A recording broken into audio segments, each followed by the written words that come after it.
Olá, tudo bem? Sejam todos muito bem-vindos a mais um programa UFSciência. Confira agora o que a gente vai conhecer nesta edição. Vacina contra a Covid. Pesquisa avalia a resposta imunológica da Coronavac em idosos. Pesquisadores da UFES participam de estudo pioneiro para analisar a evolução dos morcegos por meio da física. Aprender jogando. Projeto educacional ensina crianças a pesquisar de maneira lúdica. E mais, entenda por que o mapeamento de risco geológico dos cânions do Xingó pode evitar tragédias como a de Capitólio.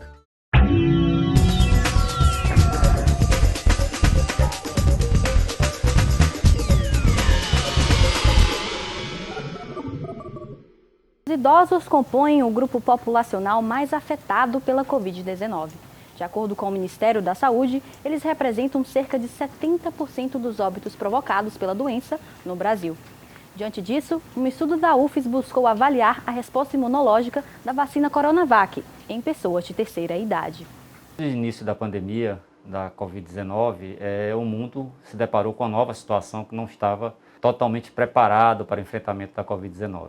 Visto isso, se identificou dentro dos estudos epidemiológicos que as populações mais vulneráveis eram principalmente as populações de idosos e que também aqueles pacientes que tinham alguma comorbidade. Essas pessoas tiveram mais avanço para casos de óbitos, mas também das complicações relacionadas com isso. Então, maior hospitalização, maior tempo na UTI. A partir do advento da vacina, criou-se uma esperança que toda a população, inclusive essa população, tivesse o tratamento mais apropriado para o enfrentamento da Covid-19. Só que sempre há uma preocupação quando você gera imunizantes para a população mais idosa. Existe um comportamento natural que é chamado de imunossenescência, ou seja, quando você vai ficando mais velho, o seu sistema imune ele começa a ficar mais incompetente para a produção de anticorpos, o que é natural. Foi a partir da soroprevalência que nós avaliamos no estado de Sergipe, no EPSergipe, que surgiu esse trabalho de avaliar a resposta imunológica após a vacinação com Coronavac em idosos institucionalizados. E como foi feita essa avaliação? A partir de uma triagem no boletim vacinal do estado de Sergipe, onde foram recrutadas as instituições de longa permanência que abrigam idosos, que já tivessem completado o esquema vacinal completo da Coronavac, que nesse caso são com 2 doses. Então o estudo foi identificar se a vacina era efetiva, a Coronavac, nesses indivíduos, e se a produção de anticorpos era compatível com a aplicação da vacina quando comparado com indivíduos adultos. A resposta imunológica humoral ela é mediada por anticorpos neutralizantes e os anticorpos IgM e IgG, que nós comumente adquirimos após uma infecção. Nesse caso, foi após uma imunização contra a Covid-19. Nós vimos que, nos primeiros 30 dias, as mulheres apresentavam uma taxa de anticorpo menor que os homens. Porém, nos 90, os homens eles diminuíram e as mulheres aumentaram. Já a resposta imunológica celular é mediada por células, que são conhecidos como os linfócitos T, CD4 e CD8. O CD4 ele ajuda a conter essa infecção oportunista e já o CD8 ele vai fazer com que essa célula infectada seja destruída. Nos resultados encontrados, o CD4 foi maior em mulheres idosas, quando comparado com os homens, e o CD8 foi menor. Então, significa dizer que essas mulheres ela pode apresentar uma imunidade prolongada em comparação com os homens. Isso pode ser explicado porque nós mulheres temos mais um hormônio chamado estrogênio e os homens têm mais uma testosterona. E alguns estudos recentes relatam que nós mulheres, o estrogênio ele auxilia nesse aumento da produção de anticorpos. E já a testosterona contribui para a diminuição. Então é por isso que os homens estão mais ligados à infecção Covid-19 de forma grave, quando comparado com as mulheres. Cerca de 80% a 85% das pessoas que estão evoluindo para os casos graves atualmente no Sistema Único de Saúde, no SUS, são pessoas que não estão vacinadas ou estão com ciclo vacinal incompleto. Se essas pessoas tomassem a vacina e aquelas populações que ainda não tomaram a vacina busquem tomar, ela tem uma cobertura não só de produzir anticorpos, mas também de produzir uma defesa muito mais duradoura. A hipótese inicial era que os idosos eles tivessem uma resposta imunológica inferior aos jovens. Porém, no trabalho foi visto que não, que essa resposta ela foi igual. Porém, o acompanhamento foi pequeno. E por que a hipótese que levantamos não foi confirmada? Porque nós pensamos que esse tempo foi menor de acompanhamento e o imunizante ele vai responder de formas diferentes em diferentes populações. E isso pode estar relacionado à etnia, comorbidades, então pode ter interferido. Então fica de sugestão para os próximos estudos que avaliem num tempo maior e que vejam variáveis diferentes. Então o estudo ele é vanguardista no Brasil e também em Sergipe, cria esperança e traz dados científicos irrefutáveis de que a vacina funciona e ela é muito importante para a proteção de todas as pessoas. E veja só, você sabia que os morcegos são os únicos mamíferos capazes de voar? Pois é, pesquisadores aqui da UFES e de outras instituições nacionais e internacionais buscam investigar a evolução da espécie através da física. Vamos acompanhar. O morcego é um mamífero, como a gente, então ele nasce, né, de uma placenta e se desenvolve, né, mama. É um grupo, né, de mamífero dos mais bem-sucedidos, né, em termos de diversidade. Então existe uma diversidade enorme de morcegos com distribuição global. Dentre os mamíferos é o único que voa e por isso ele tem uma série de desafios, né, que chama de desafios adaptativos, ou seja, para garantir, né, que esse voo deles não represente, né, um problema. É uma atividade muito custosa energeticamente. Então ele gasta muita energia, né? Imagine, né, se a gente estivesse correndo o tempo inteiro. Então, no caso dele voando o tempo inteiro, então gasta muita energia.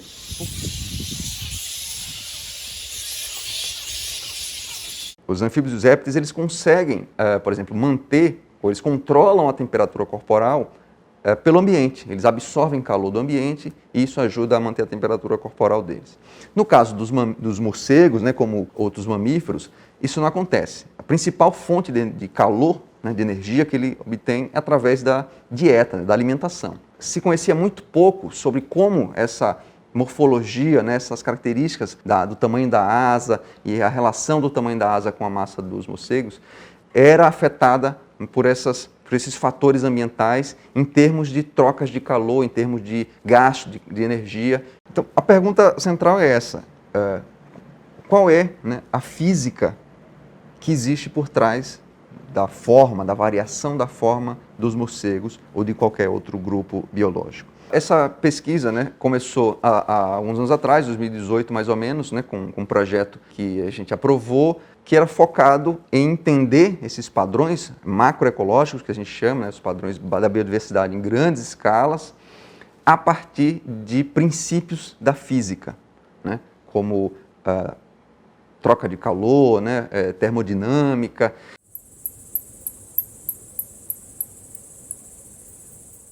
Então essa pesquisa ela foi desenvolvida por 11 pesquisadores de 9 instituições diferentes, de 4, né, países diferentes.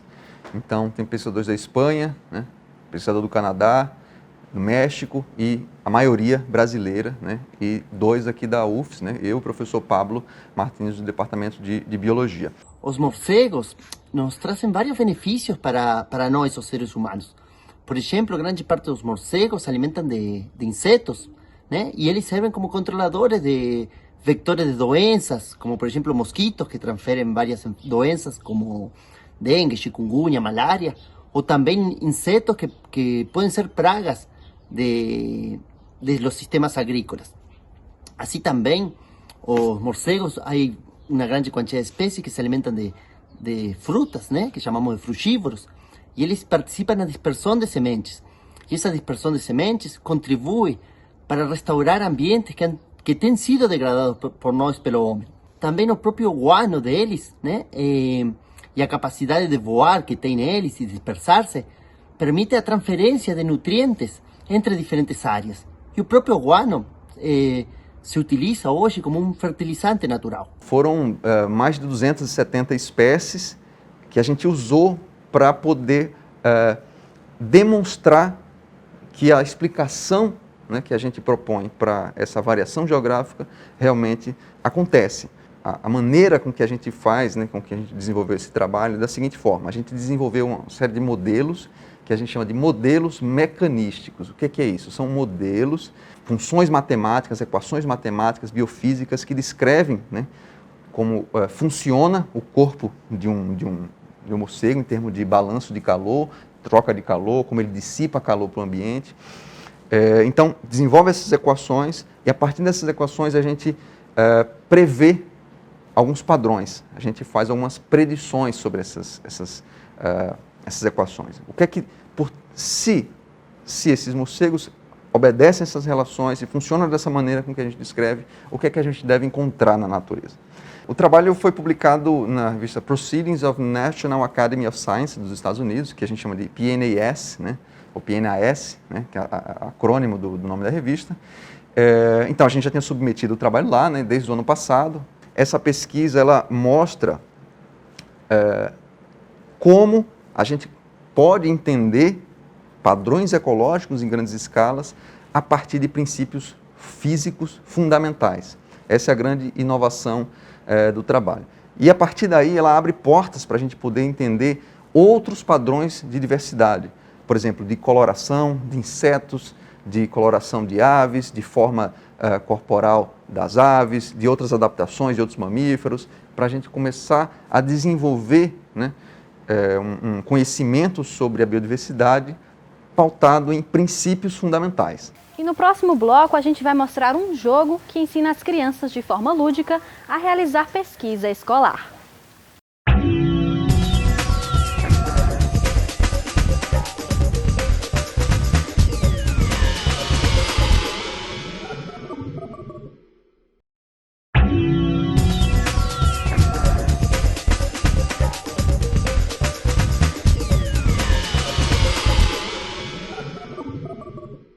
Estamos de volta e agora a gente vai conhecer um jogo chamado Trilhou, desenvolvido pelo Programa de Pós-Graduação em Ciência da Informação aqui da UFES. O jogo ensina às crianças de forma lúdica as diferentes etapas da pesquisa escolar. Olá, sou a Maria Livrão. Adoro aventuras e descobertas. Gosto de pesquisar sobre coisas e depois anotar no meu livro. Agora mesmo eu vi algo curioso. Os meninos saíram da biblioteca super felizes.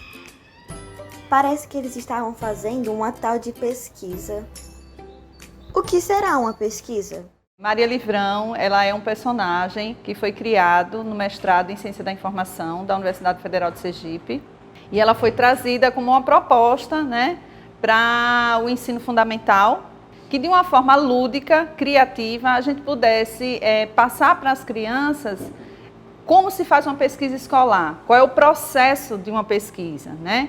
Sair um pouco daquele copiar e colar, né? E trazer para as crianças esse assunto, né? Essa temática da pesquisa escolar, mas de uma forma criativa, de uma forma lúdica, que eles pudessem entender. E o bibliotecário e o professor entram nesse jogo como mediadores. Esse jogo ele foi desenvolvido em parceria com o Departamento de Computação, com a professora Kênia Codel, com uma equipe de alunos de graduação, né, da computação, que nos ajudaram a estruturar essa ferramenta. O jogo ele pode ser aplicado com o professor e o bibliotecário, mediador, ou um ou outro, em qualquer ambiente da escola, certo? Ele é numa plataforma livre, então você acessa o jogo para poder eles entenderem essa questão da pesquisa escolar. Antes de uma temática, por exemplo, o professor vai fazer uma feira de ciências. Então, a gente tem lá uma suposta tema para eles pesquisarem. Então, como é que eu vou fazer essa pesquisa? Não é só ir no computador e abrir lá qualquer site que você abrir e pesquisar. Não, eles têm que saber como é que funciona esse processo de pesquisa. As contribuições desse jogo para o processo de ensino-aprendizagem dizem respeito à formação do pesquisador juvenil, para que ele tenha um olhar crítico em relação ao uso das fontes de informação na internet. Saber que não é qualquer informação que ele pode, qualquer fonte que é confiável, e respeitar os direitos autorais, não é? Elaborar ideias. Então, não é apenas um copia e cola da internet, não é? Então, existem várias habilidades aí durante o jogo que são trabalhadas com as crianças, que constituem habilidades de busca e uso da informação, que constituem a principal contribuição do jogo. A motivação do jogo, né, do desenvolvimento desse jogo, foi uma necessidade que eu encontrei dentro da biblioteca escolar, que eu já trabalho há mais de 10 anos, né?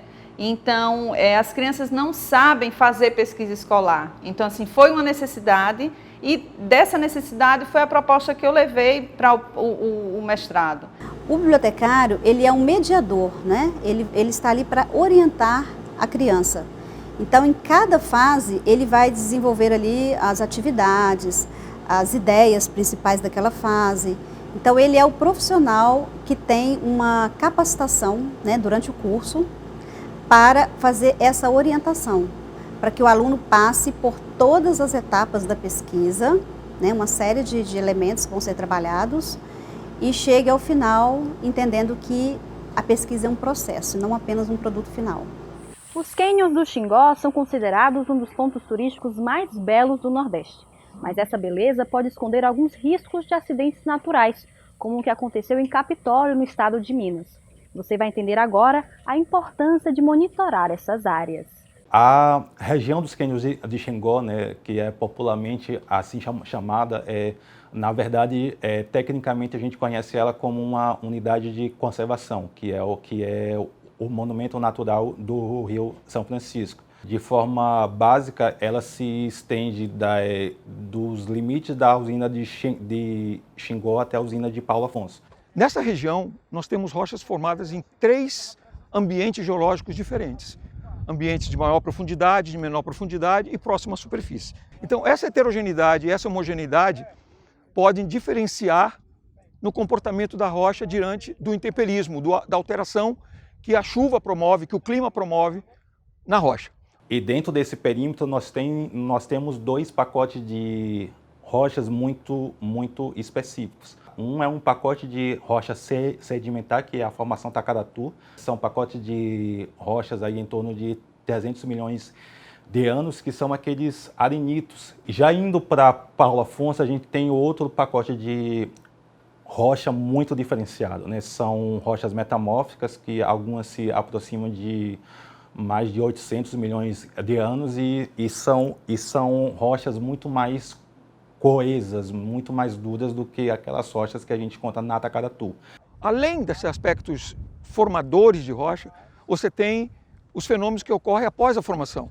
Então, os terremotos, os movimentos da crosta geram fraturamentos, geram deslocações.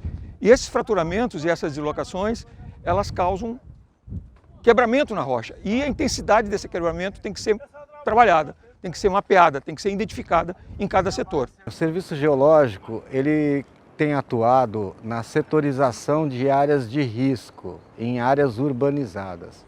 Lá nós definimos como risco geológico ou hidrológico, tá? São esses que nós mapeamos em área urbanizada, que seriam queda de bloco, deslizamentos de terra e rocha, também enxurradas e inundações, até atípicas como essa, devido à necessidade de elevar a vazão do rio.